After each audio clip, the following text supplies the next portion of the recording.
The church of south India diocese of Medak holy trinity church బొల్లారంపై state సమర్పిస్తున్న daily bible డివోషన్స్ని వీక్షిస్తూ ఉన్న మన సభ్యులందరికీ, ఆత్మీయులందరికీ మన ప్రభువైన యేసుక్రీస్తు వారి అతి శ్రేష్టమైన నామమున మా హృదయపూర్వక స్వాగతాన్ని తెలియజేస్తున్నాం.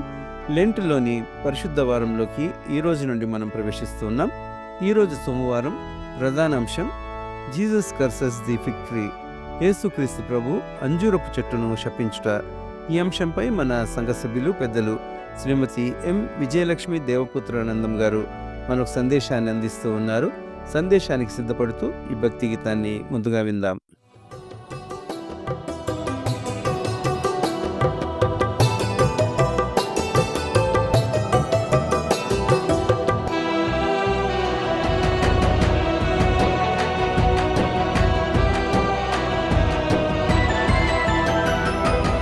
అందాల ఉద్యానవనమా, ఓ క్రైస్తవ సంగమా. అందాల ఉద్యానవనమా, ఓ క్రైస్తవ సంగమా. పుష్పించలేక ఫలించలేక, పుష్పించలేక ఫలించలేక మోడై మిగిలావ నీవు, మోడై మిగిలావ నీవు, మోడై మిగిలావ నీవు, మోడై మిగిలావ నీవు. అందాల ఉద్యానవనమా, ఓ క్రైస్తవ సంఘమా.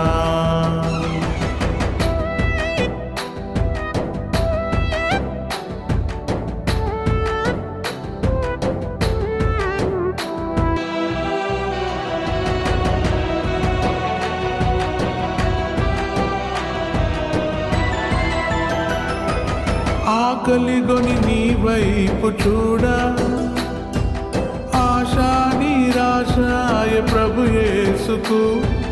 ఆకలిగొని నీ వైపు చూడా, ఆశా నిరాశాయ ప్రభు యేసుకు.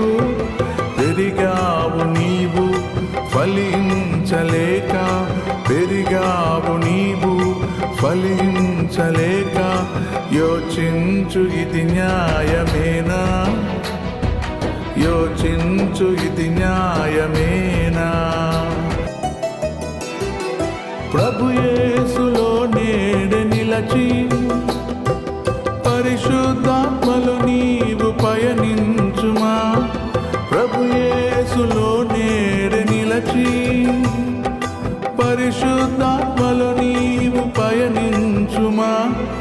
ఇకనైన నీవు నిజమైన ఫలములు, ఇకనైన నీవు నిజమైన ఫలములు. ప్రభు కొరకై ఫలించలేవా, ప్రభు కొరకై ఫలించలేవా, ప్రభు కొరకై ఫలించలేవా, ప్రభు కొరకై ఫలించలేవా.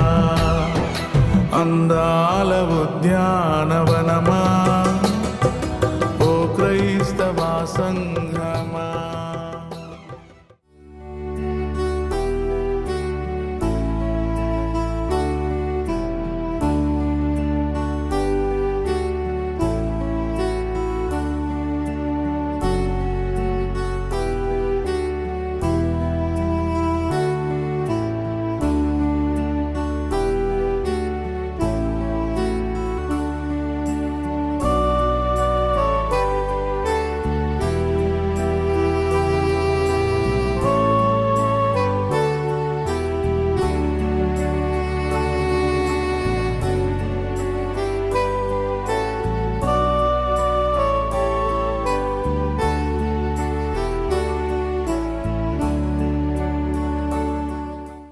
ప్రార్థించుకుందాం. లెంట్ కాలంలో గత దినాలన్నిట్లను మీ యొక్క కృపలో మమ్మల్ని భద్రపరిచి, లెంట్లో ప్రభా మమ్మల్ని మేము పరీక్షించుకుంటకు మాకు ఇచ్చినటువంటి కృపను బట్టి మీ పాదంలో కృతజ్ఞత చెల్లిస్తుంటున్నాం. అదేవిధంగా నాయన చివరి ఘట్టంలో నాయన ప్రవేశించి ఉంటున్నాం. లెంట్కే తలమానికమైనటువంటి ఈ యొక్క పరిశుద్ధ వారంలో మేము ప్రవేశించిన ఆయన మరి ఆ పరిశుద్ధ వారంలో జరగనైనటువంటి కార్యక్రమాల గురించి మేము ఆలోచించటకు మాకు ఇచ్చినటువంటి ధన్యతను బట్టి మీ పాదంలో కృతజ్ఞతలు చెల్లిస్తుంటున్నాం.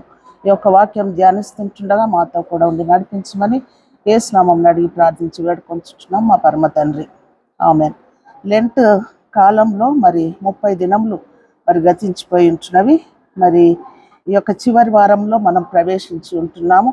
ఈ యొక్క చివరి వారాన్ని పరిశుద్ధ వారంగా మనం ఆచరిస్తూ ఉంటున్నాం. పరిశుద్ధ వారంగా మరి దీనికి ఎందుకు ఈ పేరు వచ్చింది అని అంటే, పరిశుద్ధ వారంలో మట్టల ఆదివారం నుంచి మరి శనివారం వరకు, ఈస్టర్కు ముందు శనివారం వరకు 7 రోజులు దీన్ని పరిశుద్ధ వారంగా మనము ఎంచుకుంటున్నాం. ఈ యొక్క పరిశుద్ధ వారంలో ఎన్నో కార్యక్రమాలు చేపట్టబడి ఉంటున్నవి. మరి ఆలోచించినట్టయితే మరి ప్రధాన యాజకులు, పెద్దలు వారందరూ కూడా యేసుని ఏ విధంగా బంధించి అతన్ని శ్రమల పాలు చేయాలనే ఆలోచనలో ఉంటుండగా, యేసుక్రీస్తు ప్రభుల వారు తన యొక్క శ్రమలను ఏ విధంగా భరించాలి, తన యొక్క శిలువ మరణాన్ని నేను ఏ విధంగా మరి ఓర్చుకోవాలి అని తనలో ఆలోచించుకుంటున్నాడు. ఒకరి వైపు ఇస్కరియోతు యూదా యేసుక్రీస్తు ప్రభుల వారిని ఏ విధంగా శత్రువులకు అప్పగించాలి, తర్వాత ఏ విధంగా డబ్బు సంపాదించుకోవాలనే ఆలోచనలో ఈ 3 భాగాలుగా మరి ఈ యొక్క వారంలో మరి మనము కార్యక్రమాలు మనం చూస్తూ ఉంటున్నాం. మరి నిన్నటి దినంన మరి మట్టల ఆదివారము మరి జరుపుకున్నటువంటి వారము సోమవార దినంలో మనం జరగనైనటువంటి కార్యక్రమం ఏంటంటే, యేసుక్రీస్తు ప్రభుల వారు చేసినటువంటి కార్యక్రమము అంజూరపు చెట్టును శపించుట. అంజూరపు చెట్టును మరి మనం చూసినట్టయితే యేసుక్రీస్తు ప్రభుల వారు నిన్నటి దినంన అంటే యెరూషలేం నుంచి సాయంకాల సమయంన మరి బేతనియాకు వచ్చి బస చేసి ఉదయకాలంలోనే మరి తను ప్రయాణమై తిరిగి యెరూషలేంకి వెళ్తున్నట్టుగా చూస్తుంటున్నాం. యెరూషలేంకి వెళ్తూ ఉన్నటువంటి సమయంలో మరి అతడు వెళ్తున్నటువంటి దారిలో అతనికి ఒక అంజూరపు చెట్టు కనబడింది.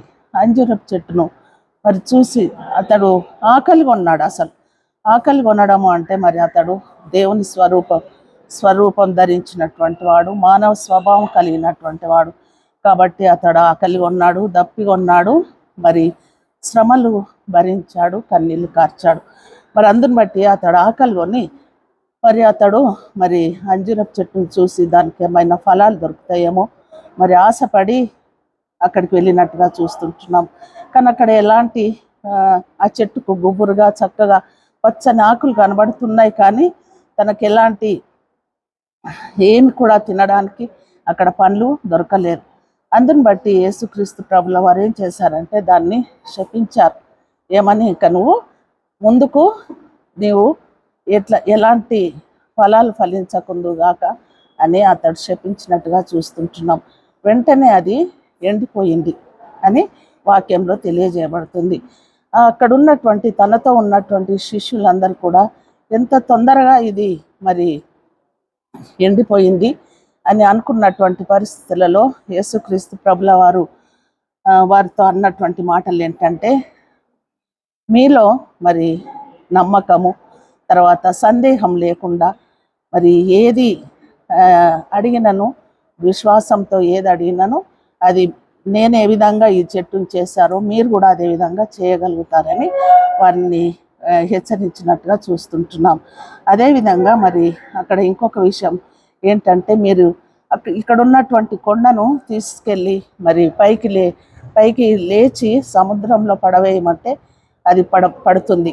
అంటే అటువంటి సందేహం లేకుండా మనం నమ్మకంతో విశ్వాసంతో ఏది అడిగినానో అది జరుగుతుందని దేవుడు అక్కడ వారితో చెప్పినట్టుగా చూస్తుంటున్నాం. ప్రార్థనా పూర్వకంగా నమ్మకంతో సందేహించక ఏది అడిగినానో ప్రతిది కూడా దేవుడు మీకు అనుగ్రహిస్తాడని ఈ యొక్క అంజూరపు చెట్టు శపించడంలో ఎండిపోయినందున అక్కడ ఉన్నటువంటి ఆత్మీయ సత్యాలను మరి దేవుడు శిష్యులకు తెలియజేసినట్టుగా చూస్తుంటున్నాం. మరి ఒక విషయంలో మనం చూసినట్టయితే అది గుబురుగా చక్కగా పచ్చగా కనబడుతుంది. ఆ దారిన పోయే వాళ్ళందరినీ కూడా ఆకర్షిస్తూ ఉంటున్నది. మరి మోసపరుస్తున్నటువంటి చెట్టు అది అని గ్రహించాడు దేవుడు. గ్రహించి ఈ చెట్టు ఉండకూడదు, దీని ఫలాలు లేనప్పుడు ఇది నిష్ప్రయోజనం కాబట్టి దీన్ని ఉంచకూడదు అన్న ఉద్దేశంతో దేవుడు దాన్ని శపించినట్టుగా చూస్తుంటున్నాం. ఫలాలు లేని వృక్షము ఏ విధంగా నిష్ప్రయోజనమో, మరి దాని కొమ్మలు కొట్టివేయబడినప్పుడు మనుషులు దాన్ని తీసుకెళ్ళి అగ్నిలో పారవేస్తారు, అది కాలిపోతుంది. అదేవిధంగా మనం కూడా మరి మన జీవితాలలో కూడా యేసుక్రీస్తు ప్రభుల వారు మరి అదే ఆశిస్తున్నాడు. మనం ఎలా ఉండాలి? ఫలించే వారంగా ఉండాలి. యేసుక్రీస్తు యొక్క ఆజ్ఞలను, ధర్మశాస్త్రాలను పాటించి మనము ఫలించి ఇతరులను ఫలింపజేసే విధంగా ఉండాలి. ఒక ద్రాక్ష తోటలో అంజూరపు చెట్టు నాటబడి అది 3 సంవత్సరాలైనా ఫలించకపోతే ఆ తోట యజమాని అంటే దేవుడు దాన్ని తీసివేయమని తోటమాలిక అంటే యేసు క్రీస్తుకు అతడు ఆజ్ఞ ఇచ్చినట్టుగా చూస్తుంటున్నాం. అయితే ఈ 1 సంవత్సరం ఆగు దేవా, దీనికి చేసే అటువంటిదంతా కూడా వ్యర్థమే కదా. దీనికి ఎరువు వేయడము, నీళ్ళు కట్టడము, భూమి ఇదంతా వ్యర్థమే. కాబట్టి దీన్ని తీసివేయమన్నప్పుడు ఈ 1 సంవత్సరం ఆగండి, 1 సంవత్సరం చూసిన తర్వాత దీన్ని తీసివేద్దామని దేవుడు అక్కడ చెప్పినట్టుగా చూస్తుంటున్నాం. కాబట్టి మన జీవితాలలో కూడా మనము ఏ విధంగా ఉండాలి? ఫలించే వృక్షంలాగా ఉండాలి. మనం ఫలించి ఇతరులను ఫలింపజేసే విధంగా మన యొక్క జీవితాలు ఉండాలని ఈ యొక్క అంజూరపు చెట్టు ద్వారా మన విశ్వాసంతో, నమ్మకంతో, సందేహింపక ఏది అడిగినను దేవుడు మనకు అనుగ్రహిస్తాడు. అదేవిధంగా దేవుని యందు మనము ఫలించి ఇతరులను ఫలింపజేయాలని దేవుని యొక్క ఆశ. అటువంటి కృప మనకందరికీ దయచేయను కాక. ఆమేన్.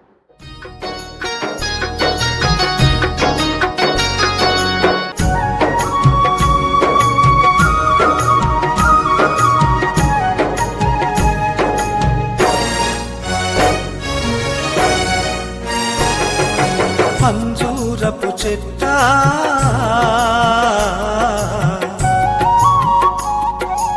అందమైన చెట్ట, ఆకులతో నిండి ఉంటివా, రెమ్మలతో కమ్మి ఉంటివా. అంజూరపు చెట్ట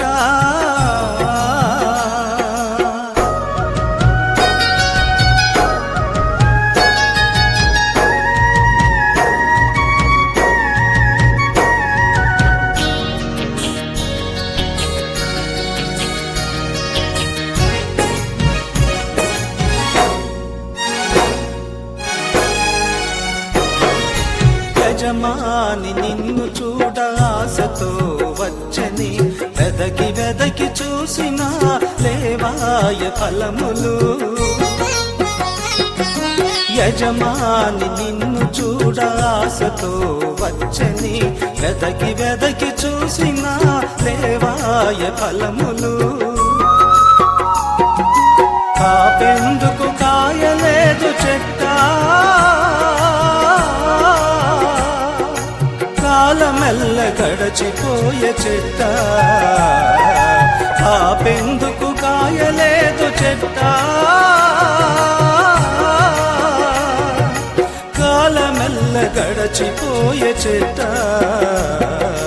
అంజూరపు చెట్ట